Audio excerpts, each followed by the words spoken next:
विधिमंडळाच्या आवारात गुरुवारी संध्याकाळी भाजप आमदार गोपीचंद पडळकर आणि शरद पवार गटाचे आमदार जितेंद्र आव्हाड यांच्या कार्यकर्त्यांमध्ये हाणामारी झाली होती। या घटनेमुळे राज्य विधिमंडळाच्या प्रतिमेला बट्टा लागला होता। याबाबत विधानसभा अध्यक्ष राहुल नार्वेकर यांनी शुक्रवारी सभागृहात भाष्य केले। यावेळी जितेंद्र आव्हाड यांनी आपल्याला जीवे मारण्याची धमकी आल्याचा मुद्दा उपस्थित केला।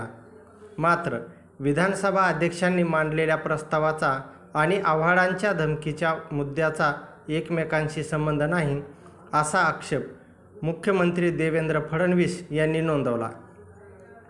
यावर विरोधकांनी खळबळ करताच देवेंद्र फडणवीस हे संतापल्याचे पाहायला मिळाले। धमकीचा उल्लेख करण्याला कोणाची मनाई नाही। अध्यक्षांनी एखादा प्रस्ताव मांडल्यानंतर कधीतरी आपण राजकारणापलीकडे जाणार आहात की नाही, धमकीचा विषय वेगळा मांडता येईल। कालच्या घटनेने कोणा एका व्यक्तीची प्रतिष्ठा खराब झालेली नाही, इथल्या बसलेल्या प्रत्येकाची प्रतिष्ठा खराब झाली आहे। आज बाहेर ज्या काही शिव्या पडत आहेत त्या एकट्या पडळकर किंवा यांच्या माणसाला पडत नाहीत, आपल्या सगळ्यांच्या नावाने या ठिकाणी बोलले जात आहे। हे सगळे आमदार माजले आहेत, त्यामुळे या गोष्टी गांभीर्याने घ्या। प्रत्येक गोष्टींचं राजकारण करून आपण महाराष्ट्रातील जनतेला काय सांगणार आहोत, अशा प्रकारे समर्थन करणे योग्य नाही। सदस्यांनी येणं आवश्यक आहे। तुम्हाला इतर सगळ्या गोष्टी ज्या आहेत त्या तुम्ही यापूर्वी दालनात येऊन मला सांगितलेल्या आहेत। त्या सगळ्या गोष्टींचा विचार करून ऐकून घ्या, सुरक्षा रक्षकांकडनं नाही, हे काय योग्य नाही। तुम्हाला हा विषय जर पॉलिटिसाइज करायचा असेल तर हे योग्य नाही। मला वाटतं आपल्याला सभागृहाच्या भावने उल्लेख करायला बंदी करणं योग्य नाही, त्यांना बोलू दे ना।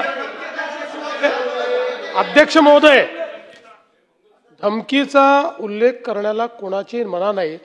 विषय काय चाललेला आहे, आज जो विषय अध्यक्षांनी एखादा प्रस्ताव मांडल्यानंतर कधीतरी राजकारणाच्या पलीकडे जाणार आहोत आपण की नाही जाणार आहोत, तर त्याचं वेगळं मांडता येईल ना।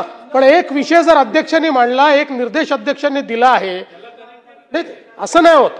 जयंतराव कुठेतरी, हे बघा जयंतराव, एका गोष्टीत आपण एक लक्षात ठेवा, फार सिनियर आहात आपणही हे लक्षात घेतलं, ही प्रतिष्ठा काही कोणा व्यक्तीची नाही, इथे बसलेल्या प्रत्येकाची प्रतिष्ठा या ठिकाणी खराब झाली आहे।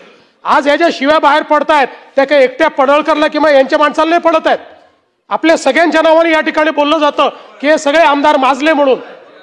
जरा काही गांभीर्याने घ्या। ही प्रत्येक गोष्ट अशी पॉलिटिसाइज करून आपण महाराष्ट्रातल्या जनतेला काय सांगणार आहोत जयंतराव, हे बरोबर नाहीये। अशा प्रकारे समर्थन करणं योग्य नाहीये।